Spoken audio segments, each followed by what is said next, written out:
PM Modi के असम दौरे का दूसरा दिन। असम आंदोलन के शहीदों को दी श्रद्धांजलि। ब्राउनफील्ड अमोनिया यूरिया परियोजना की भी रखेंगे आधारशिला।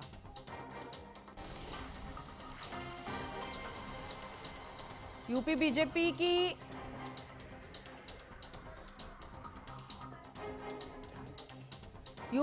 एसआईआर को लेकर बैठक आज। प्रदेश स्तरीय बैठक में सीएम होंगे शामिल। सांसदों विधायकों के साथ एसआईआर पर होगी चर्चा।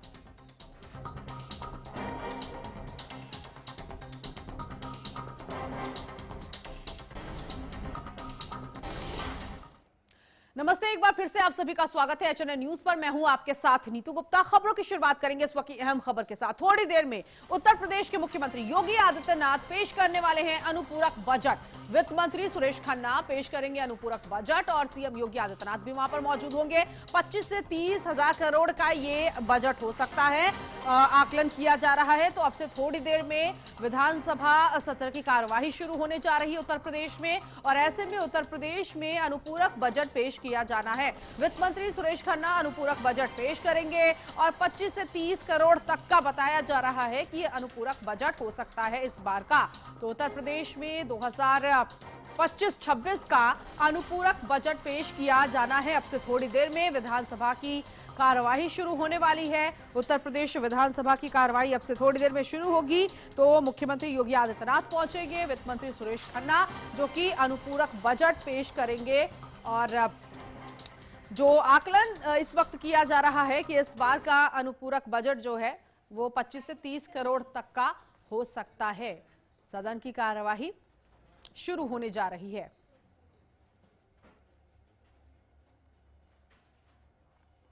तो आज योगी सरकार अपना 2025-26 का यह अनुपूरक बजट पेश करने जा रही है।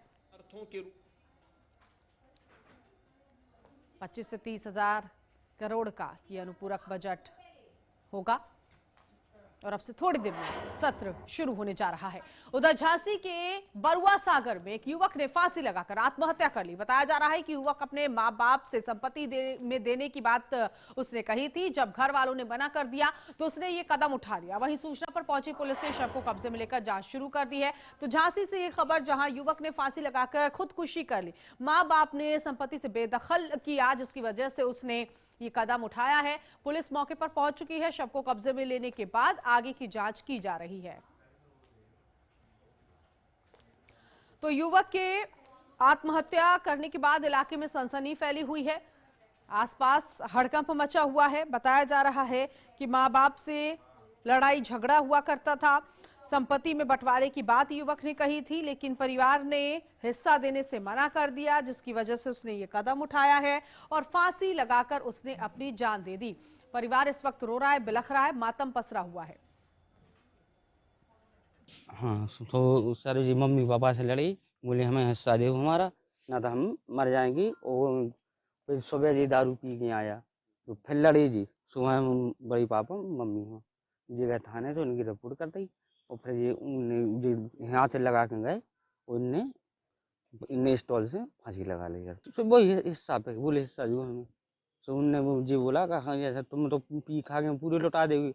उनके 2 बच्चे हैं छोटे छोटे।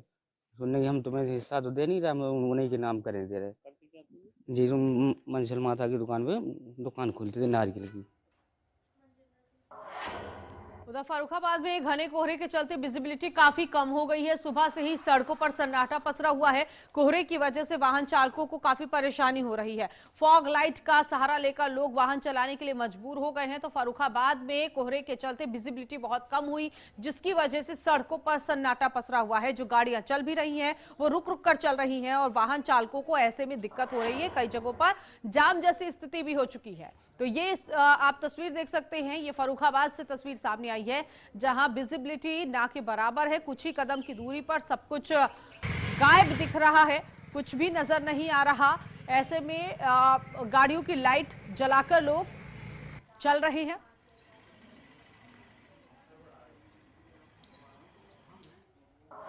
बिजनौर में संदिग्ध परिस्थितियों में युवक की मौत का मामला सामने आया, जहां सड़क किनारे एक युवक का शव मिला है। शव मिलने से इलाके में हड़कंप मच गया। अब परिवार ने हत्या की आशंका जाहिर की है। पुलिस ने शव को पोस्टमार्टम के लिए भेज दिया है। बड़ी जानकारी इस वक्त की, इलाके में शव मिलने की वजह से हड़कंप मच गया है। इस पूरे मामले की सूचना पुलिस को दी गई है। मौके पर पहुंची पुलिस जांच पड़ताल कर रही है। बिजनौर से ये खबर, जहां संदिग्ध परिस्थितियों में एक युवक का शव मिलने के बाद आसपास के लोगों ने इस मामले की सूचना पुलिस को दी। मौके पर पुलिस पहुंच चुकी है और कार्रवाई की जा रही है। शव को पोस्टमार्टम के लिए भेज दिया गया है।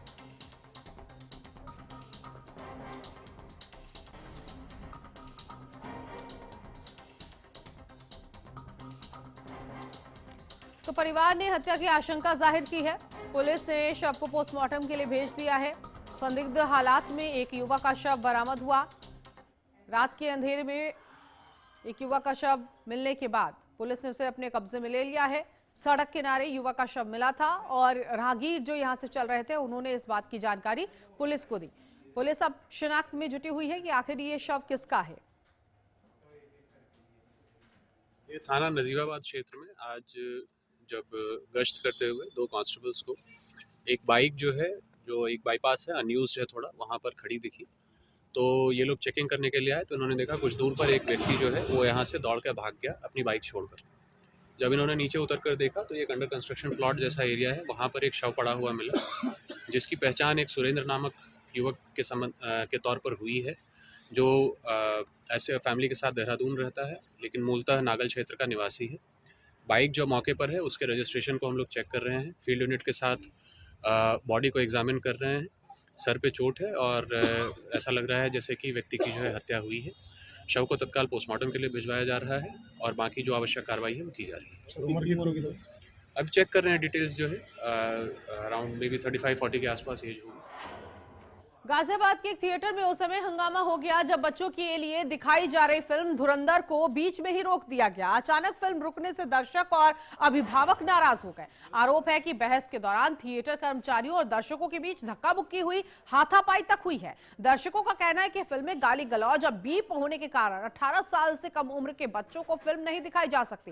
पूरी घटना का वीडियो सोशल मीडिया पर वायरल हो चुका है। फिलहाल पुलिस मामले की जांच कर रही है।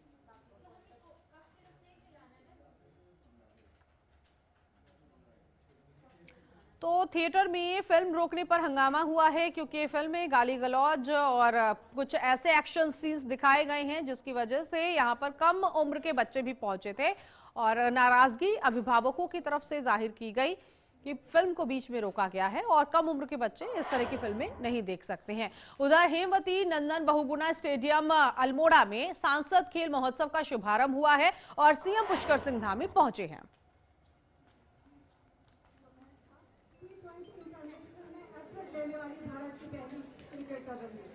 राज्य खेल रत्न पुरस्कार से आप सम्मानित हो चुकी हैं और आप बाएं हाथ से स्पिनर हैं।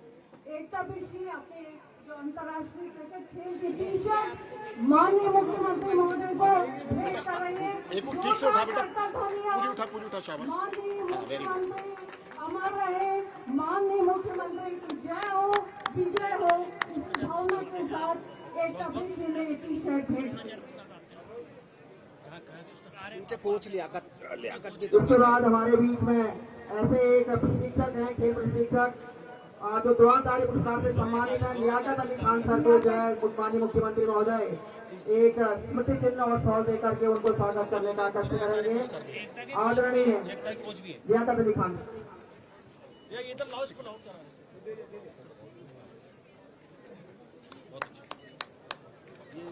लियाकत अली खान सर तो किसी पहचान के मोहताज नहीं है, एक खेल प्रशिक्षक के रूप में यहाँ पे जिन्हें एकता बिष्ट मैम को भी खेल प्रशिक्षक के रूप में यहाँ पे प्रशिक्षण दिया था। तो बहुत बहुत धन्यवाद आप लोगों का।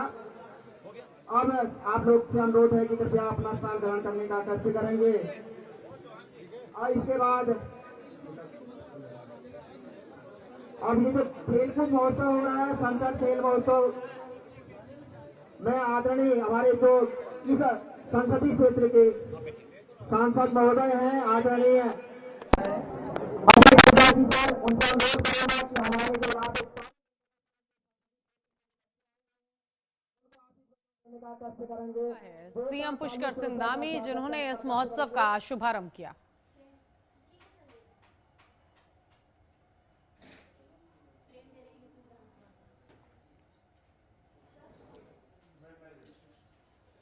आज संसदीय क्षेत्र अल्मोड़ा के लिए अपने आप में एक सौभाग्य का जिसका शुभारंभ है कि माननीय प्रधानमंत्री जी के मार्गदर्शन में देश भर के सभी संसदीय क्षेत्र के अंदर ऐसे प्रतिभावान खेल खिलाड़ी संसदीय क्षेत्र के अंदर जितने भी जनपद हैं उन सभी जनपदों के ऊर्जावान खिलाड़ी एक मैदान में खेले। ऐसे आज के सांसद खेल महोत्सव के कार्यक्रम अल्मोड़ा संसदीय क्षेत्र के कार्यक्रम में हम सब के बीच में हमारे युवा, हमारे ऊर्जावान और उत्तराखंड राज्य के अंदर हमारे राज्य के उत्थान के लिए ऐसे बहुत महत्वाकांक्षी कार्यक्रम।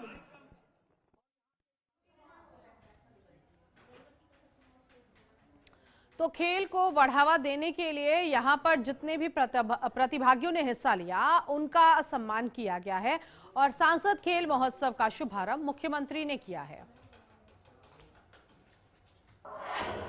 अगली खबर वृंदावन से मिल रही है, जहां बाहरी वाहनों पर रोक रहेगी। नव वर्ष से पहले श्रद्धालुओं का वृंदावन आना शुरू हो चुका है। पुलिस ने प्रवेश बिंदुओं पर अब बैरियर लगा दिए हैं। होटल और गेस्ट हाउस लगभग बुक है। नए साल पर करीब 5 लाख लोग वृंदावन पहुंचेंगे, ये उम्मीद जताई जा रही है। और इस साल नए साल पर कुछ पाबंदियां भी लगा दी गई हैं। जितने भी बाहरी वाहन हैं उन पर रोक लगाई गई है कि वृंदावन में एंट्री ये वाहन नहीं कर सकते हैं, क्योंकि संकीर्ण गलियां होती हैं। ऐसे में अगर ये वाहन एंट्री करते हैं तो वहां खचाखच जाम जैसी स्थिति रहेगी। इसीलिए पुलिस ने प्रवेश बिंदुओं पर भी रोक लगा दी गई है। यहां तक कि वृंदावन के जो होटल हैं जितने भी या फिर गेस्ट हाउस है सब बुक हो चुके हैं। नए साल को देखते हुए वृंदावन भारी संख्या में लोग पहुंचते हैं। बांके बिहारी मंदिर जाना होता है नए साल के आगमन पर। ऐसे में इस बार उम्मीद जताई जा रही है कि 5 लाख से ज्यादा श्रद्धालु यहां पहुंचेंगे। इसीलिए ये नियम जो है वो नए साल पर तैयार किए गए हैं कि किसी भी तरह की कोई अप्रिय घटना ना घटे। और सरकार और प्रशासन की तरफ से इंतजाम भी किए जा रहे हैं कि वृंदावन में जो श्रद्धालु आ रहे हैं, क्योंकि भीड़ बहुत ज्यादा होगी, इसीलिए अगर कोई पर्सनल वाहन से भी पहुंच रहा है तो वृंदावन में एंट्री से पहले ही उन पर रोक लगा दी जाएगी, उनके वाहनों पर रोक लगा दी जाएगी। यानी कि वो अपनी प्राइवेट व्हीकल को लेकर अंदर एंट्री नहीं कर सकते हैं। गेस्ट हाउस की बात की जाए, होटल की बात की जाए तो लगभग सभी बुक्ड हैं।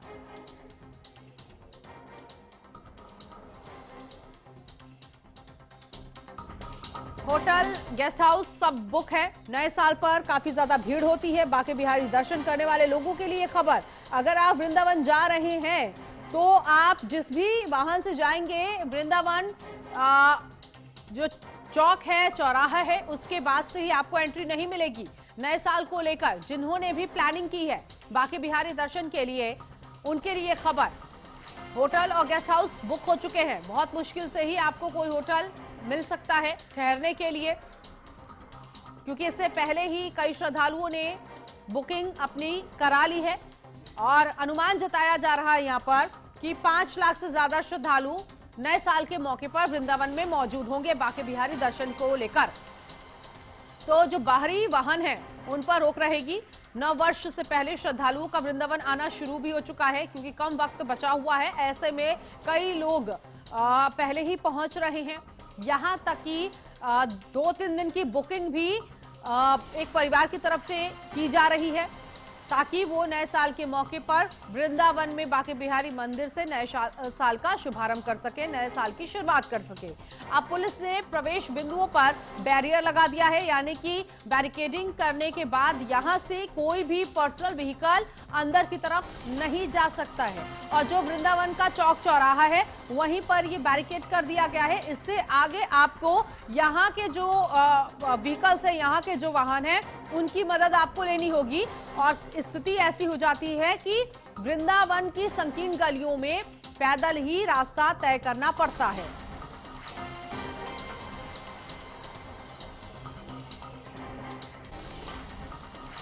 और अब आपको यूपी विधानसभा लिए चलते हैं, जहां विपक्ष ने जोरदार हंगामा किया है। कफ सिरप मामले को लेकर विपक्ष हंगामा कर रहा है। सत्र की कार्रवाई शुरू हो चुकी है, दिखाते हैं आपको। दवाइयों की किसी भी अस्पताल में कोई कमी नहीं है। जो स्वास्थ्य विभाग का इंफ्रास्ट्रक्चर है, मैं सदन के माध्यम से प्रदेश के सभी लोगों को आपके माध्यम से बताना चाहता हूं। माननीय अध्यक्ष जी, हमारे पास 5000 की आबादी पर स्वास्थ्य आरोग्य मंदिर अब्लिक सब सेंटर उपलब्ध हैं, जो 5000 की आबादी पर अपनी पूरी क्षमता के साथ काम कर रहे हैं। वहां 98 प्रकार की दवाइयां निःशुल्क हैं, 14 प्रकार की जांचें हैं, जच्चा बच्चा के लिए सारे वैक्सीनेशन की सुविधाएं उपलब्ध हैं, नॉर्मल डिलीवरी के लिए एएनएम भी वहां उपलब्ध रहती है। इसके अलावा जो प्राथमिक स्वास्थ्य केंद्र हैं, जिनकी संख्या 3500 के लगभग है, वहां पर प्राथमिक चिकित्सा की सारी व्यवस्थाएं उपलब्ध हैं और दवाइयां निःशुल्क वहां उपलब्ध हैं, जांचें भी निःशुल्क होती, कोई पैसा दे नहीं है किसी भी मरीज को, चाहे बड़ा आदमी हो चाहे गरीब आदमी हो, सभी व्यवस्थाएं निःशुल्क हैं। जो सीएससी हमारी सामुदायिक स्वास्थ्य केंद्र है, वो 30 बेड का इंडोर हॉस्पिटल है, वहां सभी प्रकार की जांचें निःशुल्क, दवाइयां निःशुल्क और जच्चा बच्चा के सीजरियन डिलीवरी के भी सारी व्यवस्थाएं उपलब्ध हैं। हमारे पास जिला लेवल के अस्पताल हैं, वहां भी सभी प्रकार की जांचें जो अनुमन्य होना चाहिए जिला लेवल के अस्पताल में निःशुल्क है। दवाइयां सभी प्रकार की हमारे पास निःशुल्क उपलब्ध हैं। बेड्स की, आईसीयू बेड्स की संख्या सभी जिला अस्पतालों में है। इसके अलावा विशिष्ट श्रेणी के जो अस्पताल 100 बेडेड और 50 बेडेड है, वहां जिला लेवल की सारी दवाइयां, सारी जांचें निःशुल्क उपलब्ध है। इसके अतिरिक्त यदि कोई गंभीर रोगी है, मैं पुनः सदन के माध्यम से आदरणीय प्रधानमंत्री नरेंद्र मोदी जी का आभार प्रकट करना चाहूंगा। माननीय प्रधानमंत्री जी ने देश को भारतवर्ष की दुनिया की सबसे बड़ी योजना आयुष्मान भारत देने का काम किया है और मैं प्रदेशवासियों से कहता हूं, आपके माध्यम से माननीय सदस्य को भी जानकारी देता हूं, उत्तर प्रदेश राज्य आयुष्मान भारत कार्ड देने में पूरे राष्ट्र में नंबर 1 पर है। हमने 5.5 करोड़ से अधिक लोगों के आयुष्मान भारत कार्ड बनाए हैं और माननीय अध्यक्ष जी, उसमें हमने सभी मरीजों को, उनके परिजनों को निःशुल्क जो भी सुविधाएं चाहिए 5 लाख तक की निःशुल्क उपलब्ध है। मैं सदन को सर आपके माध्यम से बताना चाहता हूं, ऐसे लगभग 6000 अस्पताल हैं जिनको हमने सूचीबद्ध किया है। 2900 के लगभग प्राइवेट सरकारी अस्पताल हैं और 3100 से अधिक अस्पताल हमारे पास निजी क्षेत्र के हैं जिनको हमने सूचीबद्ध किया है। वहां आयुष्मान भारत की सुविधाएं लगातार लोगों को मिल रही हैं। इसके अलावा इसमें भी यदि कोई आच्छादित नहीं हो रहा है और वो उसको लगता है कि हमारे पास पैसे नहीं है, माननीय मुख्यमंत्री जी का मैं आभार प्रकट करना चाहता हूं।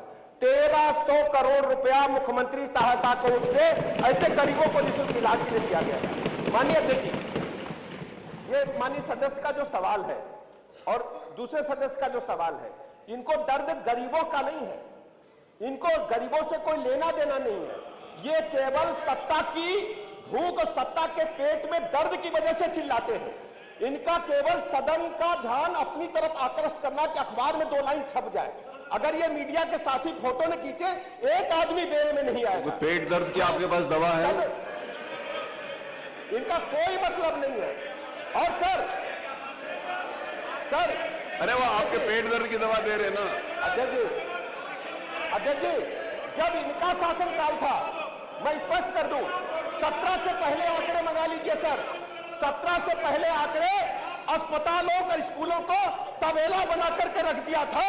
पूरी तरह से गुंडे, बदमाश, माफिया अस्पतालों पर हावी। प्रश्न संख्या 2 Shri Rakesh Kumar Verma, doctor Rakesh Kumar Verma, doctor Rakesh Kumar Verma, doctor Rakesh Kumar Verma, doctor Ramesh Kumar Verma. आपके पेट में दर्द नहीं आता है?